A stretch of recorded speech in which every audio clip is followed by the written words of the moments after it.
I'm King Lincoln. It's the beginning of February, so it's time for the Humble Choice February 2023 review. So we have 8 or 9 games to talk about this month with, a minor bonus game in there. A lot of these games have been seen in bundles before, but before we get to that, let's take a look at the titles first. I've played each game on stream for an hour, and now I can tell you how the game plays, what problems there are, and probably who's going to enjoy each title. With that said, let's get on to the lineup with this title.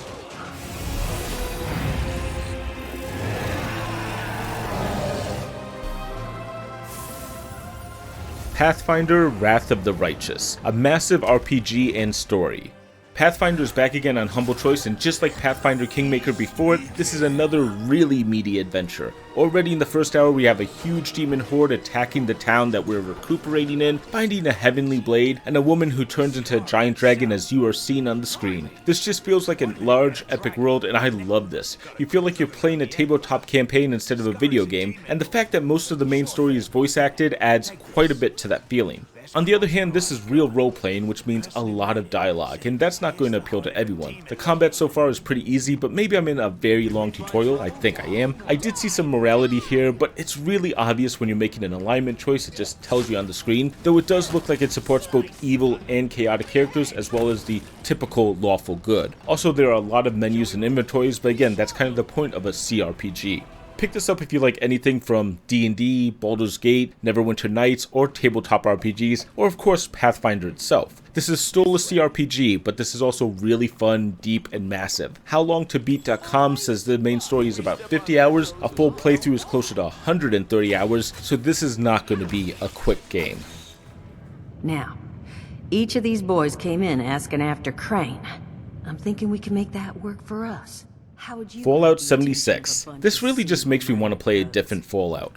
Fallout 76 might as well have been called Fallout Online or Fallout Multiplayer because I think that's really what it is. I'm sure some people were excited about this and I hope it lived up to their imagination. From the reaction during launch though, I kind of doubt it. As a Fallout game, this really doesn't feel like a Fallout game. Yes, the backdrop of the vaults is here, but ultimately this has as much to do with the franchise with the same name as Banjo-Kazooie Nut and Bolts has with the original platformers. The thing is, nothing really works here. The world is far too beautiful and vibrant to work with the downtrodden themes, characters talk entirely too plainly to be interesting, dialogue choices for the player are fine, except the game really can't do anything interesting with them and almost ignores what the player says most of the time. Just the concept of multiplayer ruins the idea of being a vault hunter, exploring a vast wasteland, and really breaks immersion, especially when finding a cool location to explore, but then seeing someone else just walk out of the area. Also, VATS now works in real time, and there's no way to pause the game, both useful features previously, not to mention a lack of mods.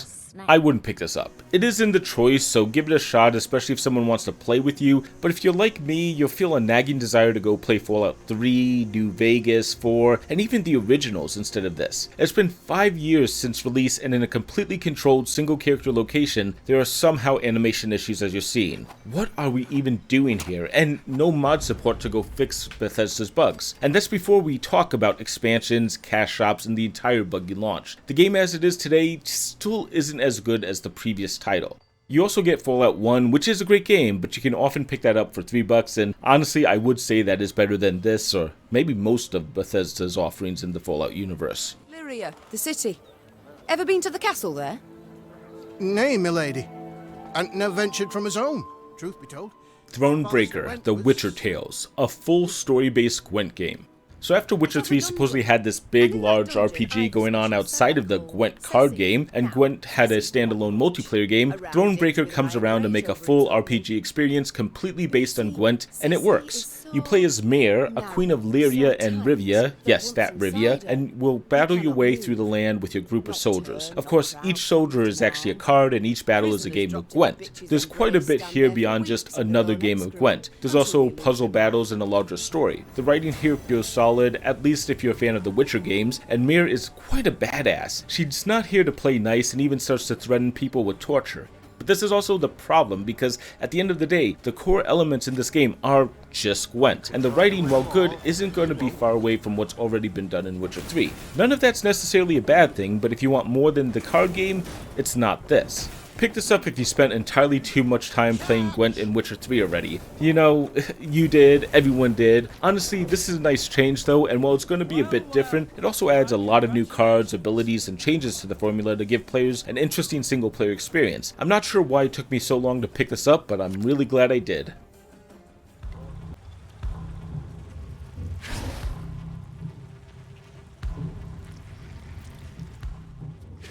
Othercide, XCOM roguelites with vampires. Players in Othercide play as the mother, who is defeated by the child and then births daughters to fight the suffering. No symbolism here. In Othercide, players lead parties of created and customized characters in tactical battles against an evil force with randomized maps and enemies pulled from horror designs. This is a roguelite with XCOM influences and it works well.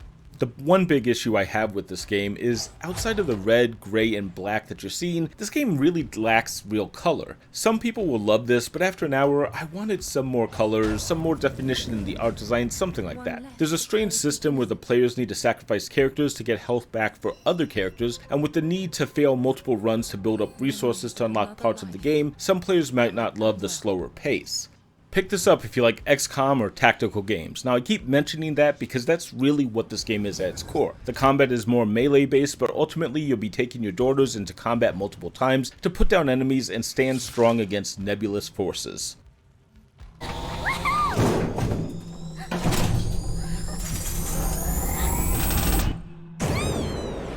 Shady Part of Me, a shadow-based platformer. Shady Part of Me has players taking on the role of a shadowy girl and a potentially nameless girl. The entire game is progressing through several platforming levels, with each showing a few short words or voice lines to a large overarching story. The platforming mostly deals with using shadows as platforming or avoiding the light depending on the character that you're playing as, and players will have to switch back and forth between them. There's also a time rewind mechanic similar to Braid.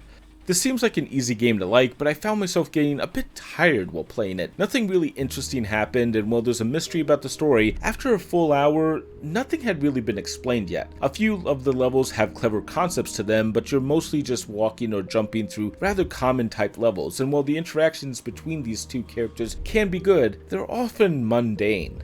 Pick this up if you like platformers, especially if you ever played a game called Contrast. There are a few interesting art designs and levels, but also a lot of levels that didn't stand out as much. A shame because conceptually this is cool, it just wasn't that exciting to play.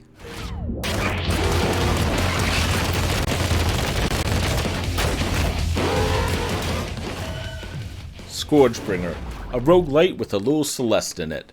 Scourgebringer is intense. Players will get the ability to dash through the air, shoot, smash, and slash enemies over and over, and then do it again and again while fighting their ways through a dangerous maze. This is a fast-paced roguelite where players have to survive to discover more about an alien artifact. With the ability to stay airborne nearly forever and dash up walls, this feels unique, and the combat is intense but will require a lot of practice as multiple useful skills need to be combined at the same time. Scourgebringer's one main issue is that it's rather hard and becomes extremely so. Of course, some players will be able to overcome anything that this game throws at them. There's also the ability to use accessibility settings to make this game easier. Also, with this being a brutal roguelite, it's sometimes hard to feel that any real progress is being made, but even still, it has a great opening hour, and while I have struggled, it hasn't put me off just yet. Pick this up if you like a real challenge and the roguelite formula, or if you just want to play something interesting for a couple hours. Scourgebringer feels great for that while, but that difficulty rears its head quickly and players are going to have to master a lot of different abilities all at once to make significant progress. But I'm going to be returning and trying to get farther either way.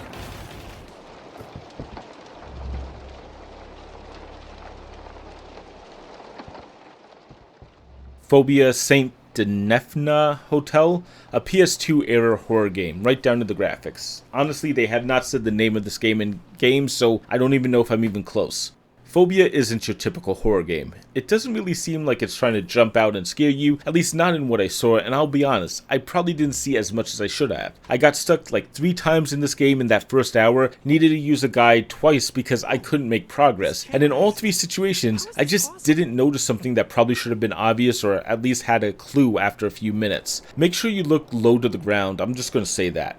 The thing is, Fobia though feels much like a key hunting simulator. Much of the game is hunting for items. There are puzzles, inventory management, and eventually combat apparently, but the first section is a couple of puzzles where there are not a lot of hints. There's a great mechanic where you use a camera to somehow transfer between 2 time periods, but also, I mean, I'm showing you this scene because, my god, that character model looks straight out of the PS2 era.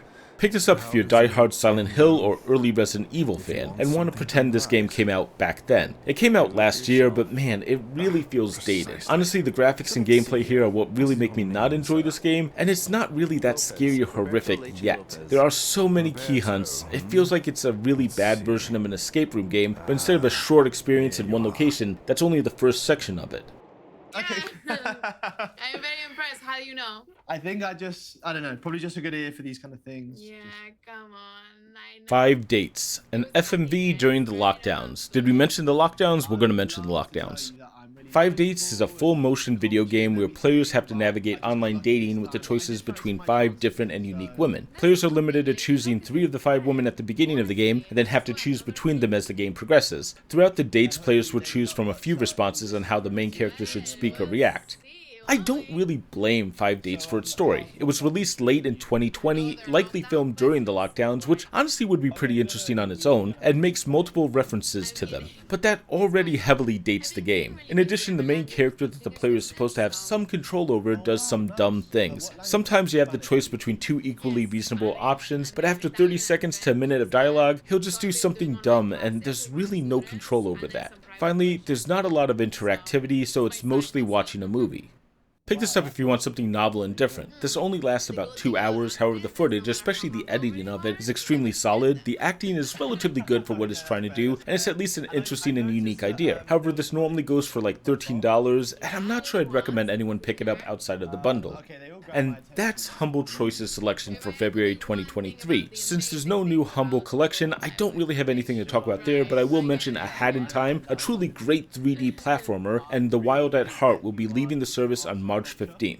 As for the games in the bundle, well, let's take a look at the prices to start with. Now, of course, the biggest thing is these games usually go for pretty cheap in sales. 5 Dates retails for less than $15, as does A Shady Part of Me, but also the only game that hasn't hit $12 on the sale is Pathfinder: Wrath of the Righteous. At the same time, the more worrying part to me is the right column, where we see these games have been bundled before, including in Yogcast in 2019, Fanatical deals, and Thronebreaker was in a mega deal that GOG had. But the worst part is Pathfinder, which was in Humble Bundle only 3 months ago with Baldur's Gate and Neverwinter Night. That's actually where I picked it up from originally.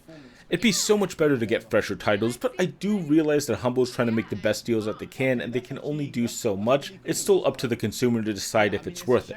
Now, while I am calling out the bundle, I also have to say if you like roguelites or RPGs, this is a pretty solid month, and honestly, I like both of those. With that said, let's move on to the tier list, and we have 4 categories that we've come to know as Misses, Average, Strong Contender, and Full Bundle, for if these are worth the price of the full bundle for it. We'll start at the bottom, and I thought a lot about this one, but I really struggle to call Fobia worth a purchase looking as it does. It wants that PS2 style, but the graphics and the writing also feel like it's pulled straight from them. But I think Made of Scare was better, as is Signalis, which is on Humble Game Collection. Though maybe I'm just an idiot because I got stuck in the game. Probably that. And above that we have the average tier. At the bottom of that tier is 5 Dates. I'm going to be finishing this game because I only have an hour left, but I doubt I'd recommend this title to most people. It's the directing and acting and unique style that really make it stand out, but it's extremely short too. In the middle of the average tier we have Fallout 76, and I know there are going to be a lot of people who love this game, but it goes for so cheap you probably could have grabbed it if you were dying for it. I've never felt a game that made me want to go running back to a previous title in the franchise in a long time. Well, maybe Dynasty Warriors 9. At the top of the average tier is the Shady Part of Me. God, this game was so dull, and maybe I just needed some caffeine at the time when I played it. It's a chill, relaxed game, even with the horror motif, but overall this should have been a game that easily grabbed me, and honestly it kind of failed to. I'm more than a little disappointed with that. Here's where we stand after 2 tiers with 4 games left to go. Let's see what remains. First in the strongest contenders is Othercide. This is going to be a long, meaty campaign with a ton to do, but also equally requires playing through some runs that you know are going to fail. It understands the target audience of XCOM fans and people who like roguelites, but it's also quite a niche market because it's going to have to be both of those. And the other game in the strong contenders is Scourgebringer. I'm sure this game does get brutally hard. In fact, it already is a bit, but I had 10 minutes before streaming one night. I knew exactly what I wanted to play. Of course, more Scourgebringer. It's still a lot of fun, and I like the feeling that I'm able to completely avoid touching the floor almost permanently. And this is what it looks like with only 2 games to go in the full bundle, so let's see what order they are in. The bottom of the games what the full bundle price is Thronebreaker. It's a single player Gwent campaign that's going to appeal to a lot of people, and at over 20 hours to beat, that's a lot of value. If you enjoy card games, enjoy Gwent, or are a fan of The Witcher in some way, this feels like an easy match for a huge audience, and it's one that I'll be trying to fit on my Steam Deck for a trip later this month. The strongest of this month, and easily the one worth the whole bundle price, is Pathfinder Wrath of the Righteous. Simple statistics. It will likely take you at least 50 hours to beat, probably over 100. That's a huge bang for your buck. It's a great RPG and will take you a few hours to decide if it's right for you. There's a good style to the world, interesting design, and rich lore. There's not many solid tabletop RPG adaptations out there that stay true to the original experience's mechanics, so Pathfinder is a good choice, especially if you're trying to find something different than D&D currently due to this situation, which I'm going to avoid going into here. So this is what the final tier list looks like, and honestly, it looks weaker, but those 2 top games are pretty high up, at least in my book. But what if you aren't feeling these games? Well, maybe it's almost Valentine's Day and you're single and you want some romance. I really just need to point this out. There's a new humble bundle called Love is in the Air, and it really made me chuckle. It has 8 games, but included in them is the ability to date business gentlemen, eldritch horrors, old-time ladies and gents, struggling millennials, old people, and of course, if none of that works out, you can try to sleep with a couple of kaijus. It's just such a silly bundle, and I love the idea of it. Hopefully you'll get a laugh out of it too, or find some new games. With that said, it's time to wrap this up. As for the channel, I do have some irons in the fire, working on at least 1 or 2 new videos to come out eventually, so stay tuned. Remember to subscribe if you haven't done so already, and ring that bell to be notified when I post another video. Like, comment, and share this video if you want to help me out, it means a lot. I'll be popping up 2 more videos if you want to check something new out, and a link to my Discord if you just want to hang out. See you next time.